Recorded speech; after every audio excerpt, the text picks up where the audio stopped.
Receba o pastor Djalma Toledo com alegria. Ei!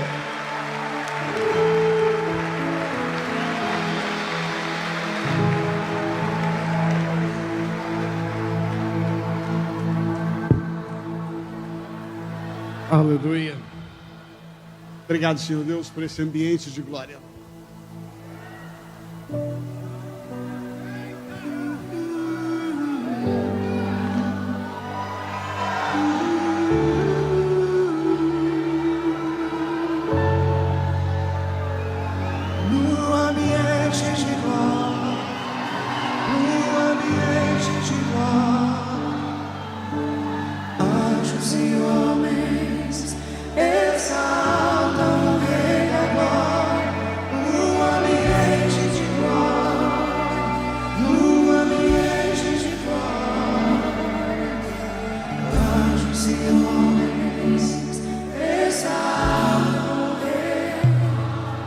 Sabe, queridos, o maior patrimônio de uma pessoa, de uma igreja, é a presença do Senhor. A presença do Senhor muda tudo.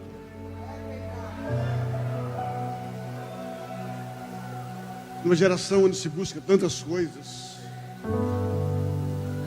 até mesmo onde a presença virou um objeto de projeção, de pessoas buscando a presença para que outros vejam que Ele está dentro da presença. Mas o objetivo não é a presença, é Ele ser visto na presença. E na verdade o objetivo não é você ser visto na presença, é você estar inserido na presença. O objetivo da presença não é você, o objetivo da presença é você desfrutar do que a presença pode produzir na sua vida. Todas as vezes que Jesus entrava num ambiente, todas as vezes que Jesus entrava numa casa, alguma coisa acontecia. E Ele está aqui nessa manhã. Ele está aqui desde o momento que nós chegamos, mas nessa manhã, de uma maneira especial, há uma chave nesse lugar, há algo que Deus decidiu fazer nesse lugar. Pega as tuas mãos. Fala assim: Senhor, toca-me, Senhor, toca-me. Toca-me, Senhor, toca-me. Peça, levante tuas mãos, erga tuas mãos. Toca-me, Senhor, toca-me, Deus.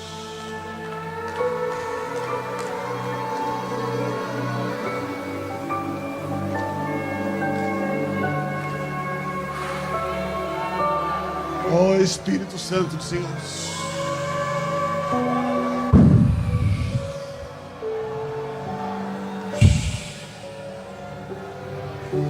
seja cheio, cheio, cheio, cheio, cheio.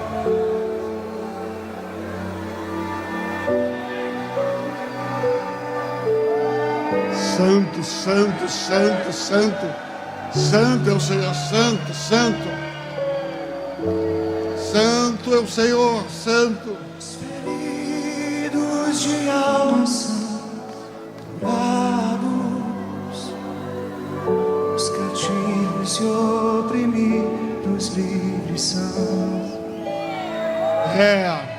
Os enfermos e doentes são sarados,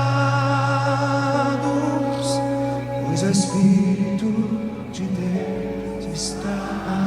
Declare isso, chame isso para a sua vida. Os enfermos e doentes são sarados, pois o Espírito de Deus está aqui. Senhor, nessa manhã, pela presença do Teu Espírito, que haja uma movimentação de cura nesse lugar. Pai, há tanta dor, há tanta necessidade dentro de cada um de nós. Mas o Espírito do Senhor, como diz Isaías 61, estava sobre ele. E ele veio para consolar os aflitos. Essa manhã é uma manhã de consolo, é uma manhã de conforto, é uma manhã de refrigério, é uma manhã de toque nas tuas emoções. Eu acredito que nessa manhã uma movimentação do céu vai tocar a sua vida. Abra seu coração para isso, em nome de Jesus. Amém. Bom dia, queridos, a paz do Senhor. Pode tomar seu assento, por gentileza.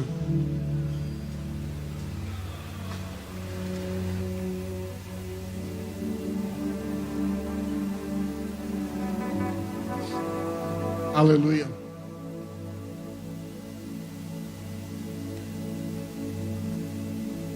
Quero agradecer a Deus o privilégio de poder repartir com cada um de vocês um pouco daquilo que o Senhor tem falado conosco nesses últimos tempos, nesses últimos dias. Quero agradecer o privilégio de Deus ter me permitido ao longo da jornada construir bons relacionamentos, boas alianças com fidelidade, com integridade. Quero honrar essa casa, quero honrar a vida do meu amigo apóstolo Luiz Hermínio, da minha grande amiga pastora Iraci. Eu costumo dizer que a Iraci gosta mais de mim do que o Luiz. É mentira? Não é não, né? Deixa eu contar um segredo para você, pastor. Ganhe a esposa do seu pastor, que você ganha o seu pastor. E isso é uma coisa que a igreja precisa aprender, a honrar a esposa dos seus pastores. Eu creio que Deus nos deu uma aliança eterna. Não é o quanto nós estamos gastando tempos fisicamente, mas o quanto nosso coração está unido dentro de um propósito eterno maior do que a convivência. Embora a convivência faça toda a diferença. Quero agradecer a toda a equipe ministerial, quero agradecer a esse time que a gente tem andado há tanto tempo. Obrigado pela palavra, Fernando, hoje pela manhã. Obrigado a cada um que ministrou, obrigado a você. Queridos, os últimos meses foram meses de bastante desafios. Talvez alguns de vocês, não todos, tenham tomado ciência. No mês de setembro, eu estava ministrando uma conferência em Porto Seguro e eu descobri durante a conferência que uma úlcera estourou e, fazendo uma endoscopia no dia seguinte, já internado, eu descobri que eu tinha um câncer no estômago. E segundo o médico, Deus, no controle de todas as coisas, ele falou: se essa úlcera não tivesse manifestado, o câncer iria se espalhar. O câncer estava muito no início.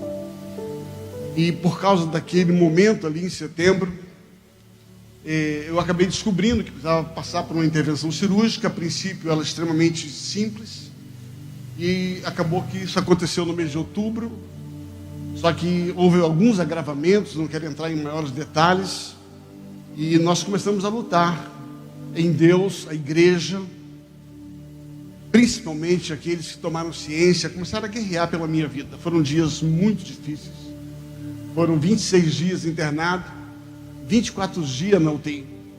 Havia uma luta muito grande, porque quando eles tentavam acertar uma área do meu corpo, a outra dava ruim. Então estava um médico tentando acertar que eu não morresse do coração, o outro que eu não morresse do rim, o outro que eu não morresse da cirurgia. E acabaram, foram 24 dias de UTI. Dos 26 dias, 24 foram de UTI. Foram 5 intervenções cirúrgicas em 24 dias. Precisei entrar 5 vezes no centro cirúrgico durante o período de recuperação. 3 intubações, e foram dias bastante difíceis entre a vida e a morte. Mas só tem uma coisa para te dizer: eu estou aqui, eu estou vivo. Tá?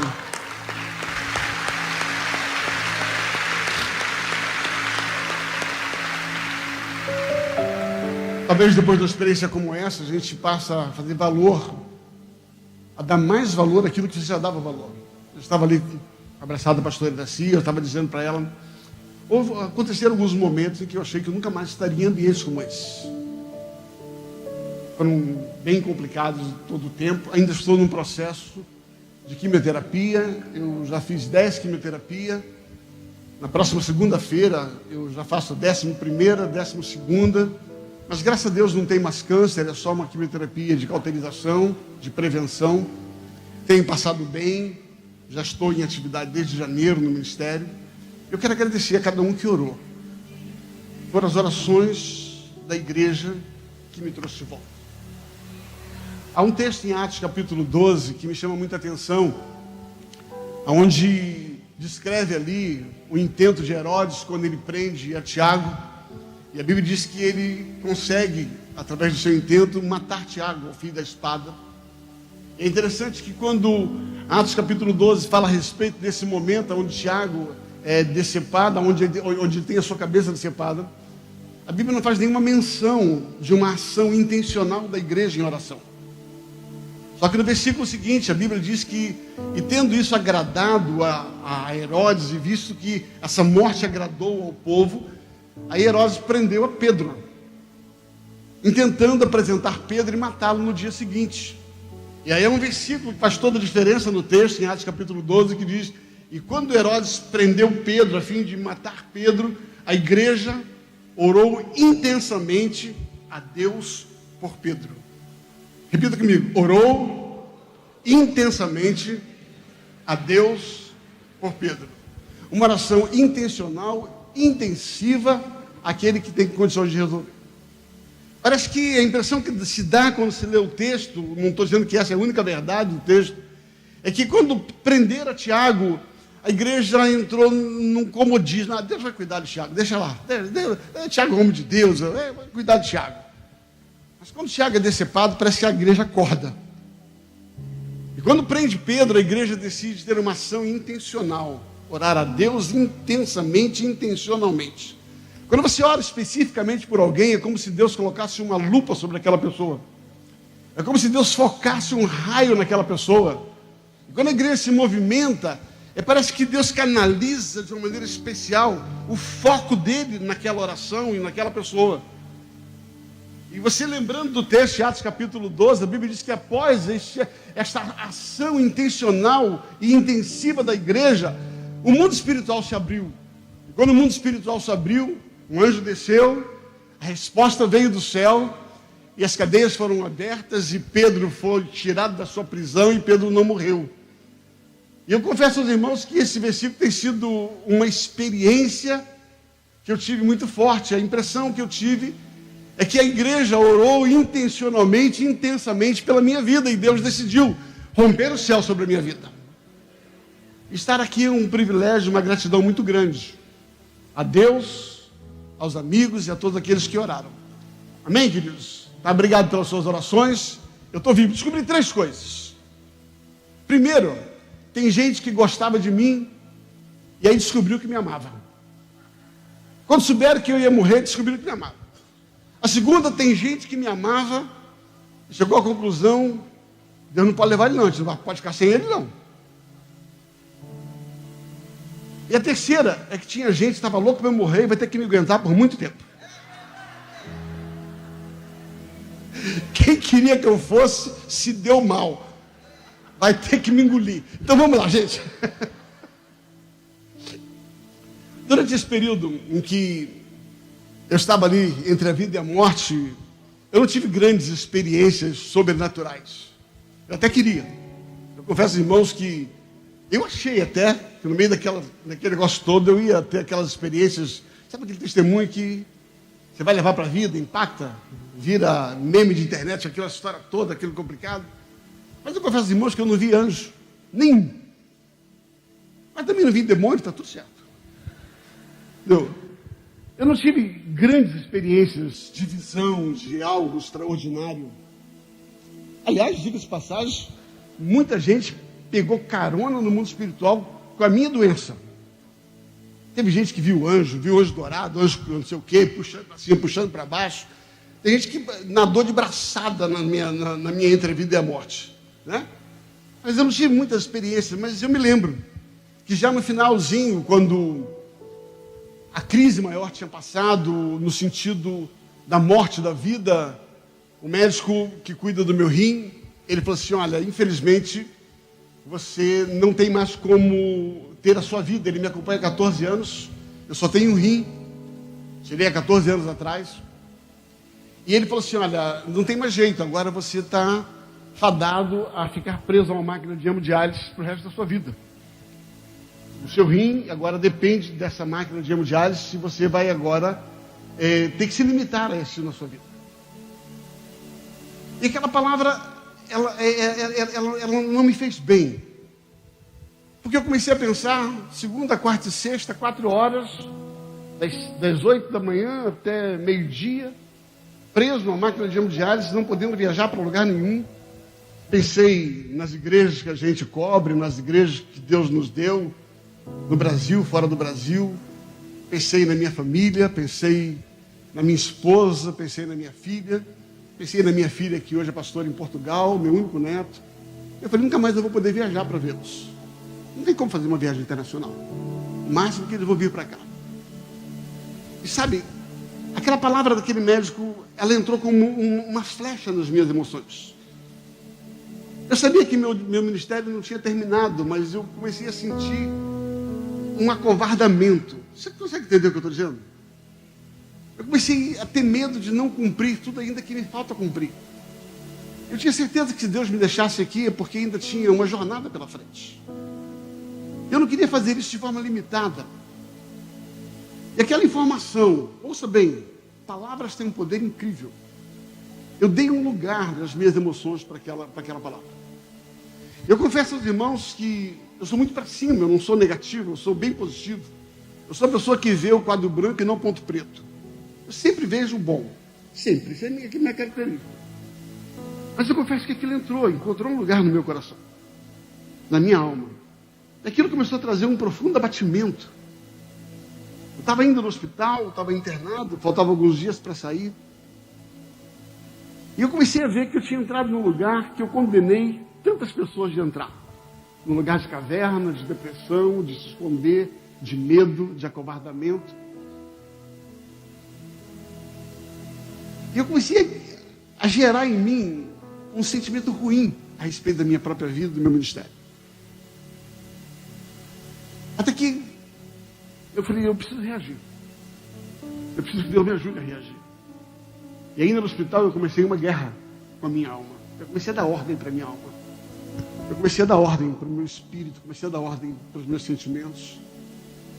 Tirando força de onde não tinha. Até que, num determinado momento, o Espírito Santo soprou no meu ouvido uma palavra. Essa palavra foi, você está intimidado. Repita comigo, você está intimidado. Quando eu ouvi aquela voz, eu sabia que era Deus falando comigo. Eu tinha lido um livro do John Bevere a respeito desse assunto. E na mesma hora me passou algumas coisas no coração. E eu falei, eu preciso sair desse lugar. Esse lugar não é um lugar que Deus tem para mim. O lugar de intimidação não é um lugar que Deus tem para mim. Eu preciso sair desse lugar. E quando eu saí do hospital, a primeira coisa que eu fiz foi correr para o livro. Eu peguei o livro do John Bevere, Luiz, e abri o livro. Eu li o primeiro capítulo. Quando eu li o primeiro capítulo, o Espírito Santo falou, você está buscando a fonte errada.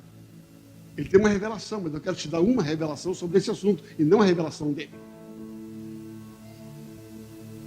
Eu esqueci o livro, botei do lado, embora eu tenha num lugar querido, porque fez diferença na minha vida. Eu comecei a voltar para a palavra de Deus. Como disse o Fernando hoje, a única solução que tem é essa. Eu comecei a voltar à palavra de Deus, e eu comecei a pregar uma série de mensagens sobre vencendo a intimidação. Eu estou na 9ª mensagem sobre esse assunto. E Deus tem transformado a minha vida e a vida de muita gente. A minha oração é que nessa manhã o Senhor vença na sua vida toda intimidação. Seja ela fruto provocado por alguém, por alguma coisa, por alguma circunstância. Mas que Deus possa nessa manhã te curar como me curou. Te levantar como me levantou. E eu profetizo que você vai sair desse lugar. Você vai sair dessa caverna, você vai sair desse buraco. Você vai sair desse esconderijo que você está entrando. Porque Deus me trouxe aqui nesta manhã para mudar toda a intimidação e quebrá-la na sua vida em nome de Jesus. Levanta a tua mão e diga assim, Senhor, eu me abro para nessa manhã ser curado de toda a intimidação em nome de Jesus. Amém? Aleluia.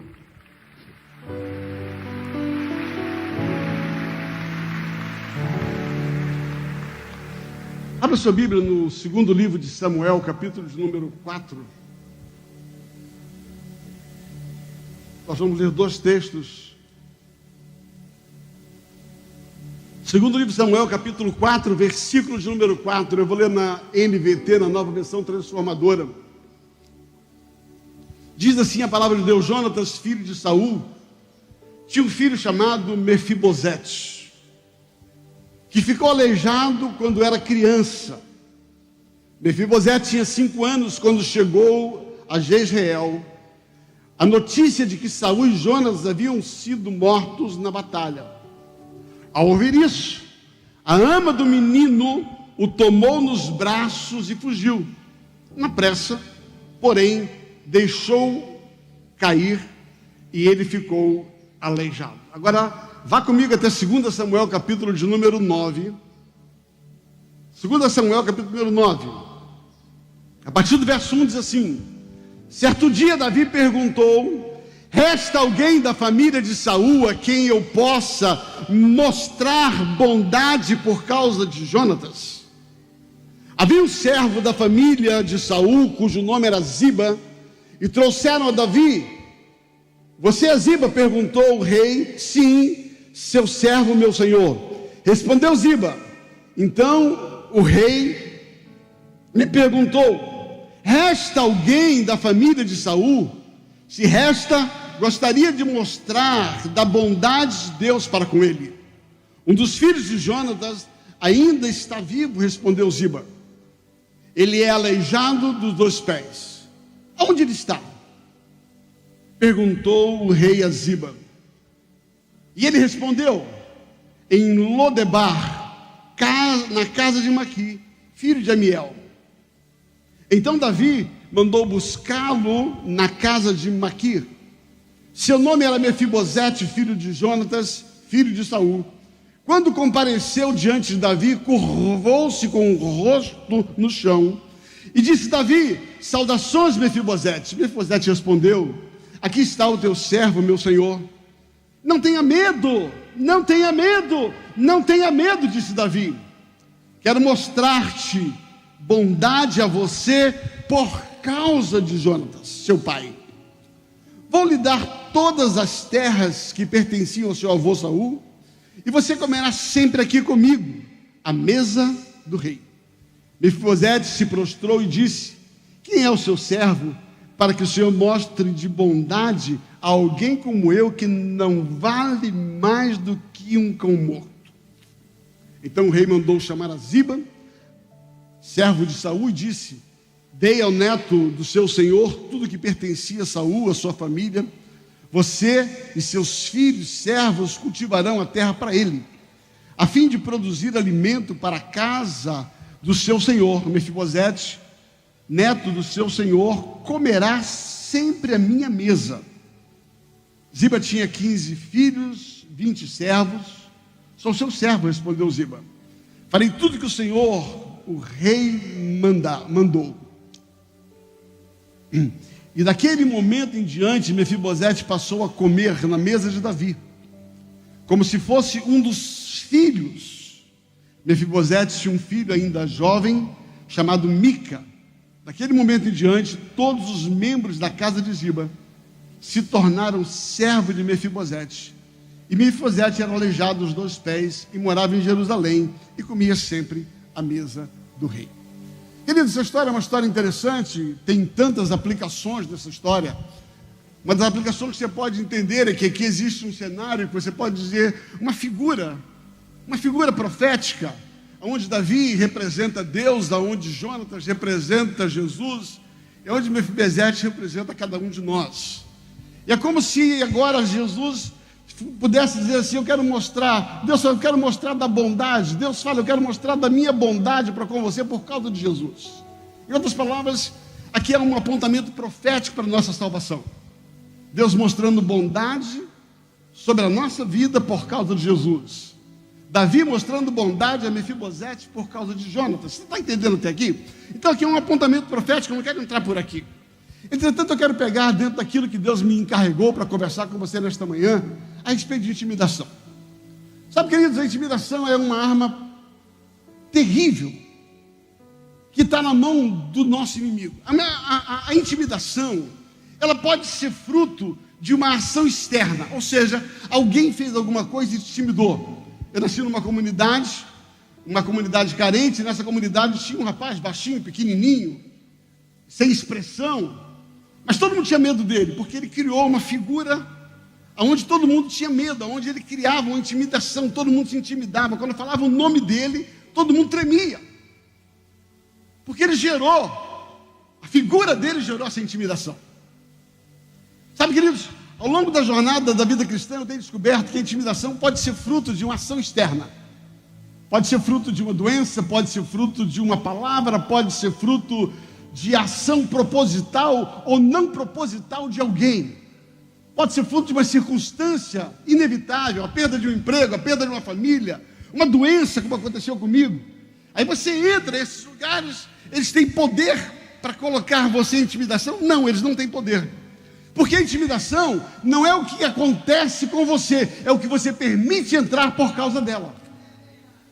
A intimidação, ela pode até ter sido provocada por alguma coisa ou por alguém. Mas a intimidação só encontra lugar quando você dá lugar para ela. Ouça, as pessoas podem tocar no seu corpo, elas podem tocar no seu dinheiro, elas podem tocar na sua família. As circunstâncias, alguém pode tirar o seu emprego. Agora, entrar num lugar de intimidação é um lugar que você deu quando isso aconteceu. Ninguém tem poder de tocar em você, nas suas emoções, só toca quem você permite. Você está aqui comigo? Ouça, ainda que seja a pior de todas as intenções, ou pior de todos os fatos que aconteceram na sua vida, eles têm um poder limitado. Eles só encontram direito de te intimidar se você abrir um espaço nas suas emoções. Pelas suas emoções, só toca quem você permite. Então a intimidação nada mais é do que o lugar que você entra. Seja provocado por alguém, seja provocado por alguma coisa, aonde você, em determinado momento, achou um espaço, descobriu um espaço para isso. Isso fica muito claro na vida de Elias. Elias enfrenta 850 magos, 850 profetas. Elias é um homem que traz a chuva, que faz a chuva parar, que faz a chuva voltar. Elias enfrenta 850 homens feiticeiros. Elias era um guerreiro, trazia fogo ao holocausto. Pensa num homem guerreiro, valente, cheio do Espírito Santo, um propósito incrível, um ministério extraordinário. Mas um dia ele deu lugar nas suas emoções a uma voz. Ouça que ele deu lugar a uma voz. Quando alguém falou assim: tem uma mulher que quer te matar. E aquele guerreiro, que não tinha medo de nada, permitiu que aquela voz encontrasse um espaço no seu interior, nas suas emoções. E por causa disso, ele entrou num lugar de intimidação. Você conhece a história? Ele sai correndo, se esconde numa caverna. E quando ele se esconde na caverna, Deus vai até ele e faz uma pergunta: Elias, o que é que você está fazendo aí? Essa é a pergunta que eu tenho para falar. O que você está fazendo dentro dessa caverna? O que você está fazendo escondido no seu quartinho? O que você está fazendo no lugar que você entrou por causa de uma voz, por causa de uma circunstância? E a palavra de Deus dessa manhã é: ainda tem muito para você fazer. Deus fala: Elias, o que você está fazendo aí? Tem um rei para você ungir, tem um líder para você estabelecer. Sai deste lugar. Entenda, querido, que Jezabel não tinha poder para levar Elias para a caverna, mas ela tinha uma voz que ele deu a ela esse poder. E sabe qual é o problema? Você que está me ouvindo, a maioria de nós entra neste lugar de caverna por causa de uma voz, por causa de uma circunstância, por causa de alguma coisa que alguém fez. Mas deixa eu falar uma coisa para você. Hoje, aqui nesse altar, hoje, eu vou dizer para você: eu não vou entregar minha vida na mão de uma voz. Eu não vou entregar o meu destino, eu não vou entregar a minha vida, o meu chamado, por causa de uma voz. A única voz que guia o meu chamado é a voz que me chamou.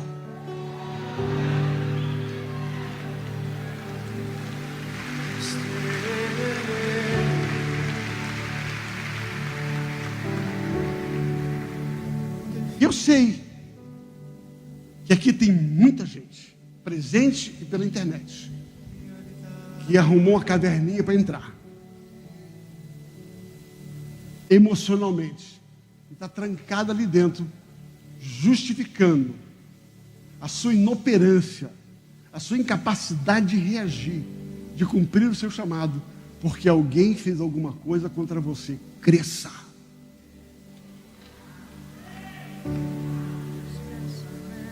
Até quando as pessoas vão governar o teu chamado? Até quando você vai entregar e vai dar às pessoas a legitimidade de fazer o que quer da sua vida, do seu chamado? Querido, deixa eu falar para você, nessa manhã, Deus vai tirar você desse lugar em nome de Jesus. O que as pessoas fizeram, a palavra que elas disseram, hoje eu quebro na autoridade do nome de Jesus, e eu declaro que Deus vai te tirar desse lugar, nesta manhã, em o nome de Jesus. Toda palavra maldita está quebrada, toda palavra de maldição está anulada. Eu declaro que o propósito profético da sua vida vai acontecer. Assim diz o Senhor, o que é que você está fazendo nesse lugar? Assim diz o Senhor nesta manhã, o que é que você está fazendo nesse lugar? Por que você continua aí? E ainda diz mais o Senhor, sai daí, porque tem muito para você fazer. Tem muito para você fazer. Tem reis para você ordenar. Tem profetas para você estabelecer. Tem discípulos para você treinar. Sai desse lugar em nome de Jesus.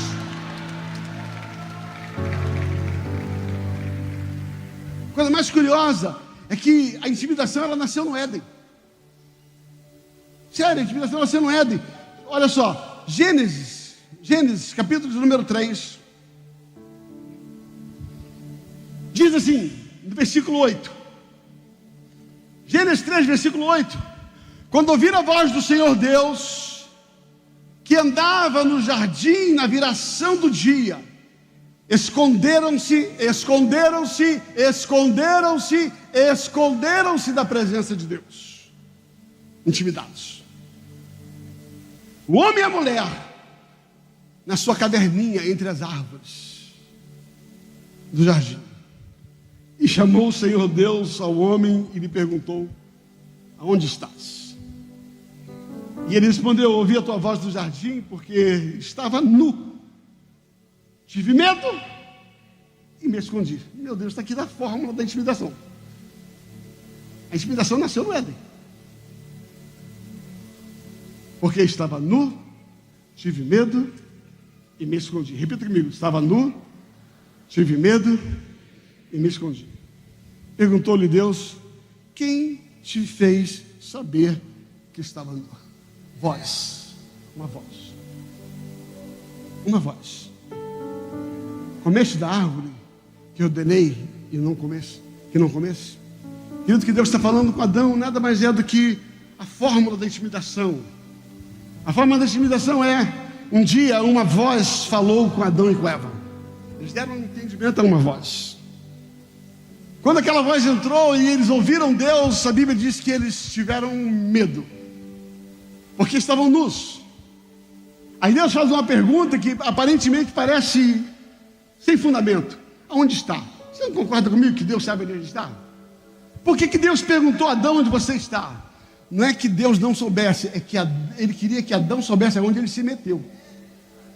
Eu vou repetir, a pergunta onde você está não tinha a ver com o fato de Deus não saber aonde Adão estava. Tem a ver com uma autorreflexão, aonde você entrou, por que você entrou nesse lugar, aonde você está. Você não era para estar nesse lugar, esse lugar não é o seu lugar, atrás da árvore não é o seu lugar, a caverna não é o seu lugar, os esconderijos não é o seu lugar, a depressão não é o seu lugar, o lugar onde você entrou não é o seu lugar. Aonde você está? Por que você se meteu nisso? Aí ele fala, sabe o que aconteceu? Eu ouvi uma voz, eu dei voz, e quando eu dei voz eu descobri que eu estava nu. A palavra nu aqui significa desnudado, significa exposto, desprotegido. Não é só uma indumentária que ele não carregava. Ele está dizendo assim, a roupa nos protege, a roupa protege a nossa integridade, a roupa nos dá segurança. Ele está dizendo assim, essa voz me deixou desprotegido, me deixou sem cobertura. Essa voz me fez sentir medo, porque eu me senti desamparado. Estava nu, tive medo e me escondi. Aí Deus faz a última pergunta: qual foi a voz que você ouviu? Qual foi a voz que você deu corda para ela? Adão fala com você todas as tardes. Adão fala com você no final de cada tarde. A cada tarde, todos os dias, na virada do dia eu estou com você. Agora você vem com uma vozinha, sabe, muquirana, sem vergonha. E você dá a voz. Quem foi que te falou? A quem você deu o ouvido? A quem você permitiu que a voz te levasse para esse lugar? Ai, meu Deus do céu. Levanta a mão e fala: Deus está falando comigo.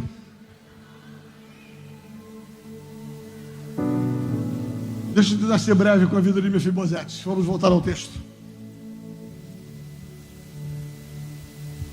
O texto fica claro que era Mefibosete, filho de Jonatas.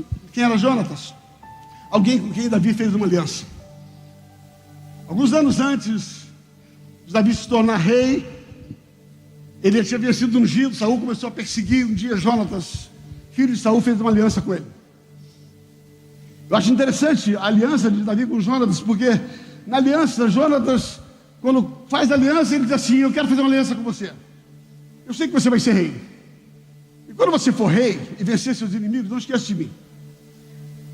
Cuida de mim, porque você vai ser rei. Mas se eu não estiver aqui, cuida da minha família. Está lá em 2 Samuel. Se eu não estiver aqui, você cuida da minha família. Essa era a aliança que ele tinha. Então Davi havia feito uma aliança com Davi. Davi havia feito uma aliança com Jonatas. Agora, Saul morre. Jonatas morre, Davi sobe o trono. Davi vence uma série de guerras. E quando Davi vence uma série de guerras, ele agora, acalmado com o seu reino unificado, ele volta para Jerusalém, ele senta, e quando ele vê a paz que havia sobre a nação, ele lembra do seu voto e ele diz assim: existe alguém da casa de Jonatas, da casa de Saul, porque tem uma aliança de cuidar da família de Jonatas, para que eu possa usar da bondade de Deus para com ele. Alguém falou assim: tem Mefibosete, um dos filhos que é aleijado. Então ele manda chamar a Mefibosete. Essa é a história. Nós lemos aqui todo esse contexto.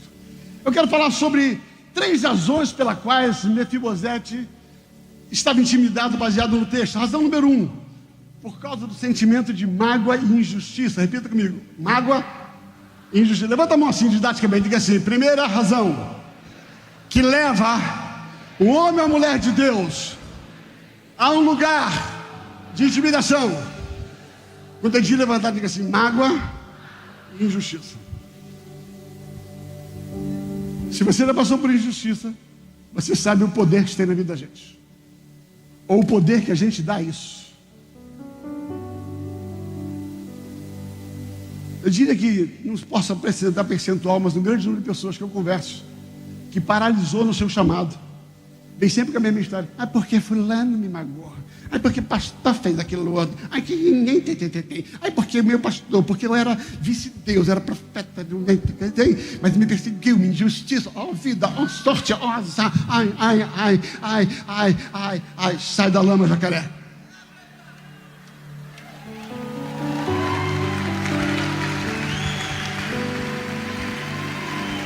Eu não estou falando que você não foi injustiçado. Eu estou condenando o fato de você ter dado ouvido a essa voz e ter entrado na caverna. Sabe o que você fez? Você deu para a pessoa aquilo que ela queria, bem feito. Até quando você vai continuar nessa caverna? Porque alguém fez injustiça com você? Cresça. Sai desse lugar.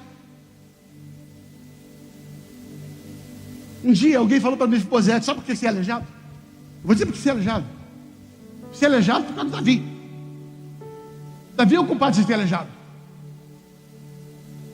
E quem contou isso para ele? A sem vergonha da ama, que era responsável pela queda dele. Eu sou tão boazinha, tentei livrar você, e você caiu. Mas você sabe que não é culpa minha, é culpa de Davi, né? Sabe o que é o pior, querido? É que muita voz que você ouviu é mentira. Alguém disse para você que alguém falou de você, e isso é mentira. Aquilo que a ama falou para Mefibosete era mentira. Davi nunca perseguiu ele, Davi nunca cuidou, nunca esteve atrás dele. Mas aí você deu a voz a uma ama.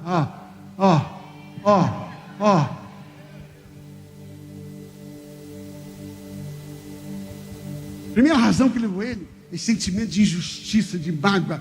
Eu estou aqui aleijado por causa de Davi. Querido, você não está aí nessa caverna por causa de Davi, você está aí porque você foi fraco e deu ouvido a essa voz. Eu não vou te livrar hoje, porque Deus não me aliviou, eu também não vou te aliviar. Eu apanhei e vou bater.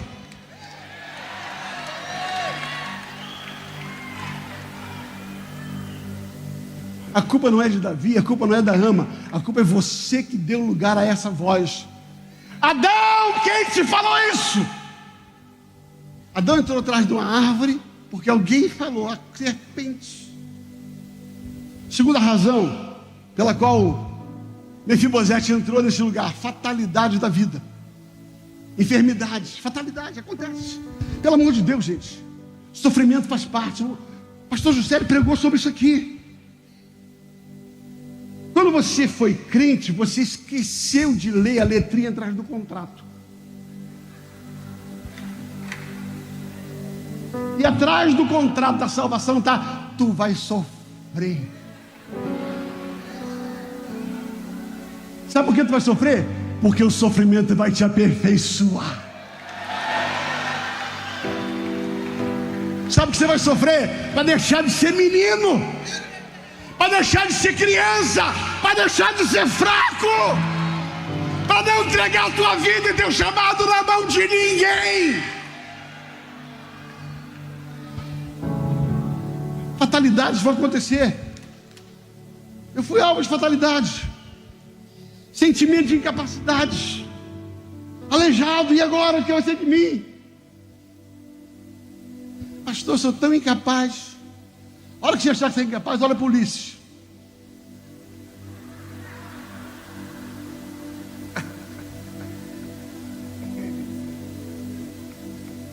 Chorei um monte ontem. Deixa eu andar mais um pouquinho. Limitações emocionais, autoestima baixa estima. Gente, esse troço está pegando muita gente. Baixa estima. Sabe? O que o José falava de si mesmo? Eu não passo de um cão morto. Oh, coitado. Quem foi que disse isso para ele? A sua alma. Ok, pastor, eu não estou querendo amenizar o que ele estava vivendo. Foi pesado. Mas entrar nesse lugar de sentimento de inferioridade não tinha a ver com a quebra dele, tinha a ver com o lugar que ele deu para aquilo que aconteceu com ele.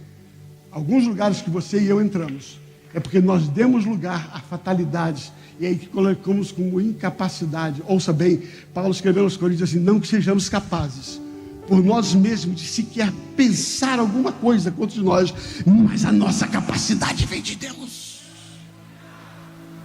Então para de se achar o inferior. Limitações emocionais. O que levou Mefibosete a esse lugar de intimidação, esse lugar de acovardamento, sentimento de produtividade, de abandono de propósito? Cultura, formados por ambientes nocivos. Ai, meu Deus, presta atenção, repita isso. Fala comigo: culturas formados por ambientes perniciosos. A Bíblia diz que ele estava em Lodebar. Gente, isso é sério demais.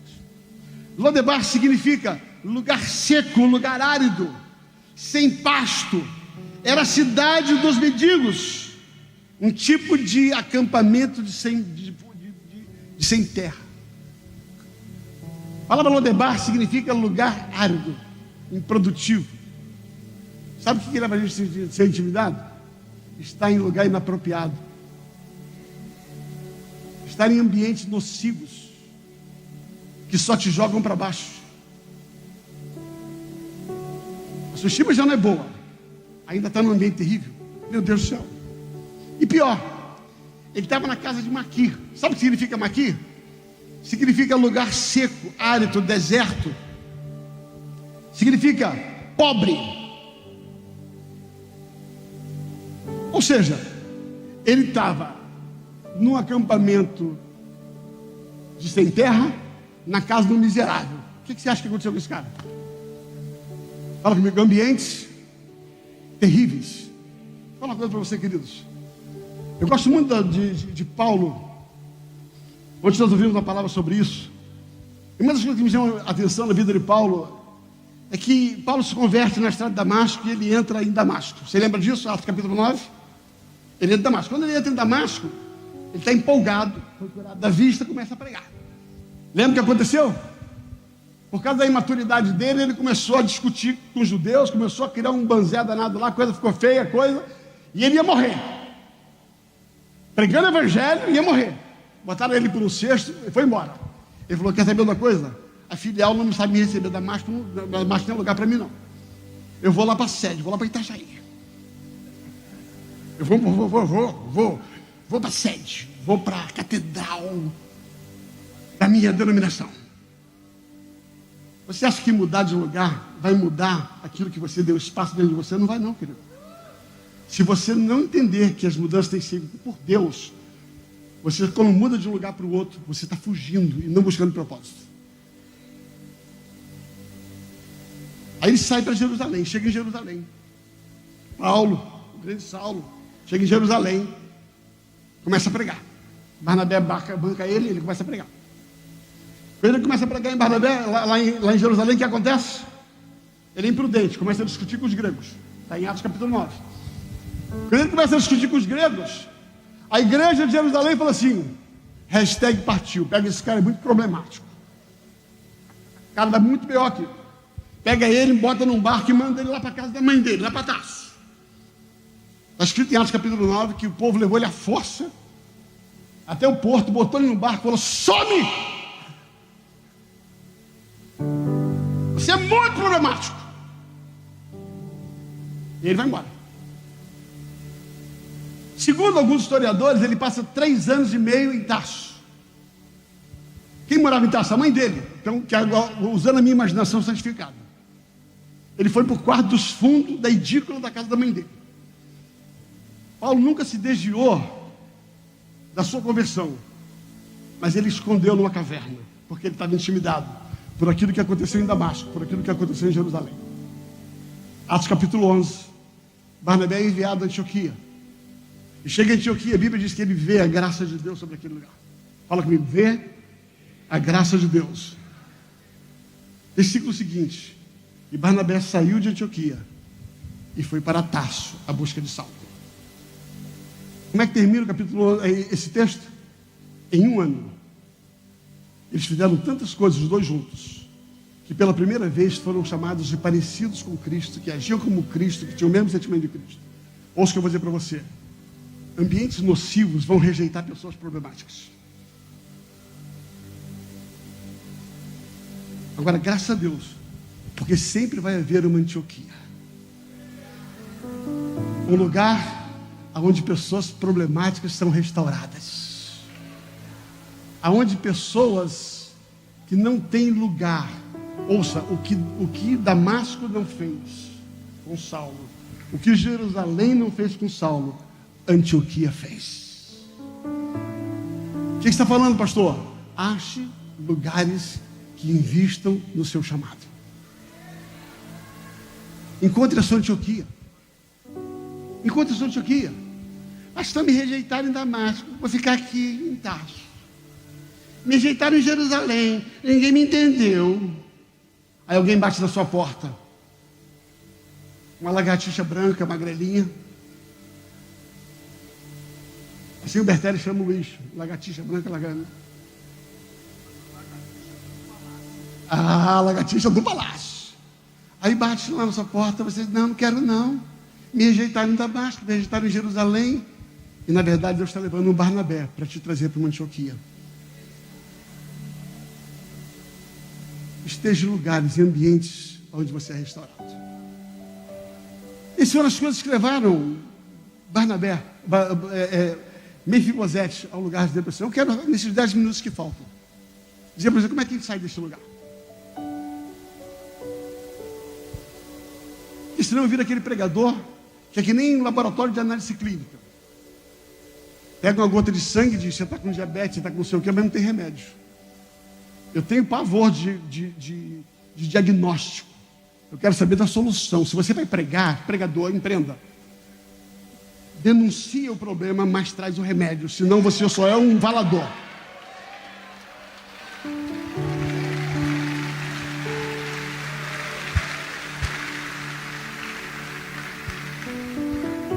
Como é que você sai do lugar de intimidação? Primeiro, entenda que Deus vai usar pessoas. Diga amém.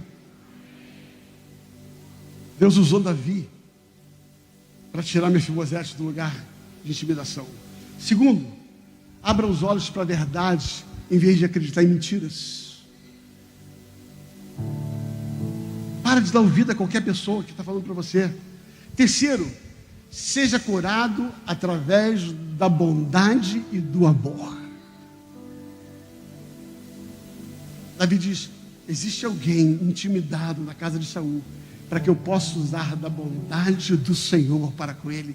Eu declaro que essa manhã é uma manhã do derramamento da bondade de Deus. Você será alvo da bondade de Deus, você será objeto da bondade de Deus. Ouça, pelo amor de Deus, pelo amor do teu coração, eu declaro na autoridade do nome de Jesus, que a bondade do Senhor e a misericórdia do Senhor te alcança nessa manhã, te tira dessa caverna, te tira de trás da árvore, te tira de Lodebar, e Ele vai te colocar numa Antioquia. Ele te tira de Damasco, Ele te tira de Jerusalém, porque existe uma bondade que está aqui à sua disposição, e nessa manhã você será curado por essa bondade.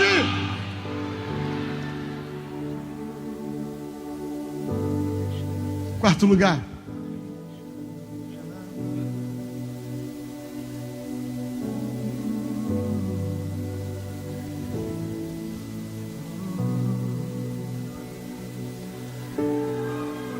se prepare para ser restituído o que você perdeu. Eu vou repetir. Quando você sai do lugar de intimidação, há uma mesa preparada para você. Mas primeiro Deus te restitui a sua autoestima. Depois Deus te devolve o que tiraram de você. Porque se Deus te devolver sem te curar, você perde de novo. Então nessa manhã, primeiro Ele vai te curar, Ele vai te tirar da caverna, e depois Ele te restitui. Primeiro você vai ser alvo da bondade, depois você vai ser alvo da restituição. A Bíblia fala assim: devolva para Ele tudo que era do avô, tudo que era do pai, mas primeiro Ele vai sentar na minha mesa. Primeiro, Ele vai sentar na minha mesa. Sabe por quê, querido? Púlpito te desperta, mesa de cura. Púlpito tem o poder de ativação, mas a mesa tem o poder de consolidação daquilo que foi ativado. Você vem para uma convenção como essa, Deus vai te ativar, Deus vai te curar. Vai começar um processo. Mas se manter nesse lugar de cura, você vai precisar encontrar uma mesa, um lugar sadio, uma Antioquia para você. Eu quero encerrar. Nessa manhã Deus vai te tirar desse lugar, dessa caverna, dessa árvore. A árvore que Adão entrou, a caverna que Elias entrou, o Lodebar que Mefibosete entrou. Deus vai te tirar. Diga amém. Porque Ele vai usar pessoas, está usando esse ambiente. Aqui é uma Antioquia. Aqui é uma Antioquia para te curar. Agora, quando Deus te curar, eu tenho um conselho. Fala assim: seja grato. Não, repita comigo: seja grato. Mais alto: seja grato. Olha esse texto aqui e eu estou concluindo. 2 Samuel capítulo 19. 2 Samuel capítulo 19. Portanto, faça o que lhe parecer melhor. Meus parentes e eu só poderíamos esperar que o Senhor mandasse nos matar. Contudo, o Senhor me honrou ao permitir que eu comesse sua mesa. Que mais poderia eu pedir? Davi disse: não precisa continuar explicando, respondeu Davi. Resolvi que você e Ziba dividirão a sua terra igualmente entre si. Olha essa expressão, fala comigo. Dê tudo a ele. De novo, dê tudo a ele, disse Mefibosete. Porque para mim basta saber que o meu senhor, o rei, voltou para casa em segurança. Mas, não sei se você entendeu a história. Davi saiu para a guerra. Quando Davi sai para a guerra, Mefibosete disse assim, ele não era aleijado, falou para o Ziba: arreia o jumento, me bota nele, eu quero estar junto com o rei. Aí mais uma vez um mau caráter, um mentiroso entrou na vida de Mefibosete. Primeiro foi a Ama. Só que a Ama ele deu lugar e entrou num lugar de intimidação. Agora de novo, fala comigo, de novo. Se prepara porque sempre volta, tá? De novo, alguém mente, alguém trai ele, alguém contou mentira para ele. Só que dessa vez não colou, porque ele estava curado. Aí esse cara tal do Ziba, desgraçado, mentiu para o rei, falou: olha, ele não quis vir não. Olha como é que eu sou bonzinho. Eu vim. Davi falou assim: então faz o seguinte, tudo que era de Mefibosete é seu agora. Mefibosete é um gato. E volta para Jerusalém, depois da guerra. Quando volta, Mefibosete estava sem bater barba, sem tomar banho, sem nada, foi encontrar Davi. Davi perguntou: rapaz, por que você não veio me encontrar? Ele falou: mentira, meu rei, mentira a meu respeito. Eu queria, mas o senhor sabe que eu sou aleijado, não consegui ir. Aí sabe o que ele fala? Tá bom, não precisa explicar mais não, tá bom. Eu vou fazer o seguinte: metade seu, metade do mentiroso.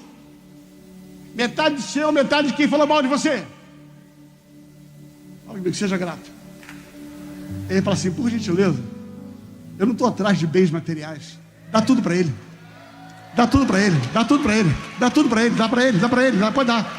Pode dar. Eu quero o rei, eu não quero que o rei tenha, eu quero o rei, eu quero o rei, eu quero o rei. Eu não estou atrás do que o rei tem, eu quero o rei. Eu não estou atrás dos bens, eu quero o rei, eu quero o rei, eu quero o rei. Não importa se eu tenho 1000 pessoas, se eu tenho 10 pessoas, eu quero o rei.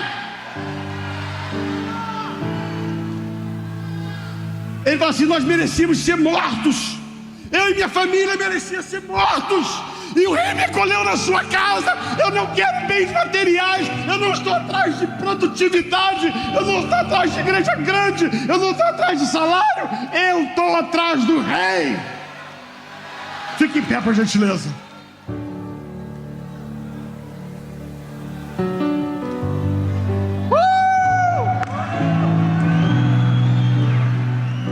Já não sou mais escravo do medo.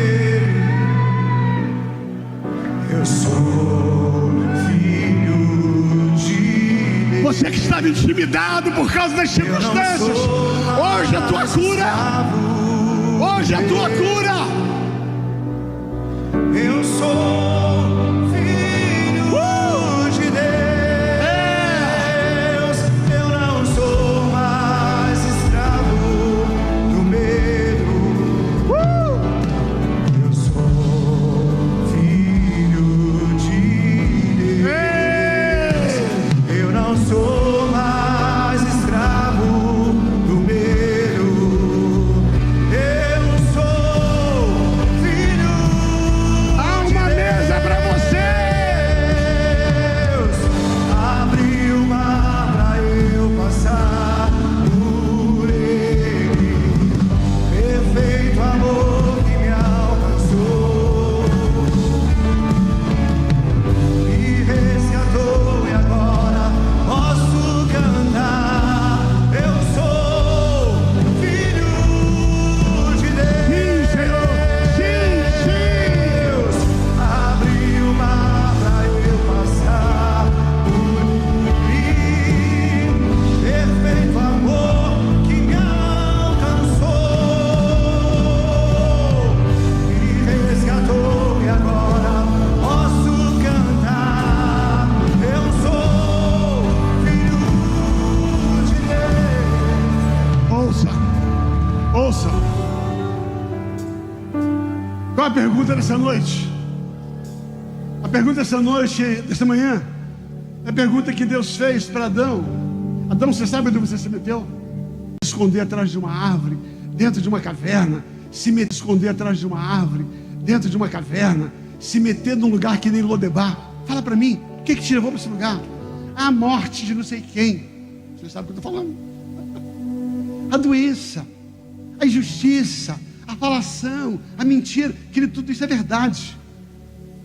Mas quem deu lugar para entrar foi você. As ações externas não têm poder se você não deixar mexer com você. Ah, mas eu deixei, e agora? Por isso você está em Antioquia, um lugar para te curar. Saulo entrou em Damasco. O grande escritor do Novo Testamento, ele se enfiou num quarto por 3 anos e meio, porque ficou intimidado pelo que aconteceu em Damasco, pelo que aconteceu em Jerusalém. A rejeição de Damasco, a rejeição de Jerusalém, levou o grande apóstolo Paulo, que ainda era Saulo, a se esconder num quarto em Tarso. Mas eu quero dizer uma coisa para você. Hoje esse ambiente é um ambiente como o Barnabé. Deus te trouxe aqui porque é um lugar de restauração para você. É um lugar de cura. A pergunta de Deus é: você quer continuar nesse lugar? Sai daí, Elias. Tem tanta coisa para você fazer ainda. Tem tanta coisa para você fazer. Ah, mas da minha idade. Querido, eu tenho 66 anos, vou fazer 67 agora. Quando eu estava entre a vida e a morte, eu falei: Senhor, se o Senhor me levar hoje, eu não vou passar desapercebido sobre a face da terra. De alguma forma, o Senhor já me permitiu tocar muita gente. Eu sei que se eu partir hoje, eu vou estar bem com o Senhor e não vou ficar mal na fita aqui embaixo, não.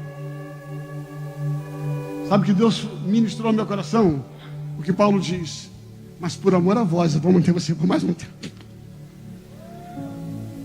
Eu estou aqui por causa do amor de Deus sobre a sua vida.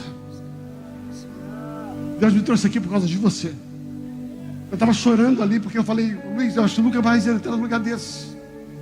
Eu falei: nunca mais eu vou estar no ambiente onde eu amo estar, não vou estar numa convenção, não vou me abraçar meu amigo. E aquilo começou a entrar no meu coração. Deus falou: você está intimidado, sai desse lugar, cara. Ainda tem muito para você fazer nesta manhã, manhã de cura sobre a sua vida. Põe a mão no teu coração enquanto nós adoramos ao Senhor. Deus vai te curar. Receba o bálsamo de Gileade, o bálsamo da cura, o bálsamo da cura, o bálsamo da cura.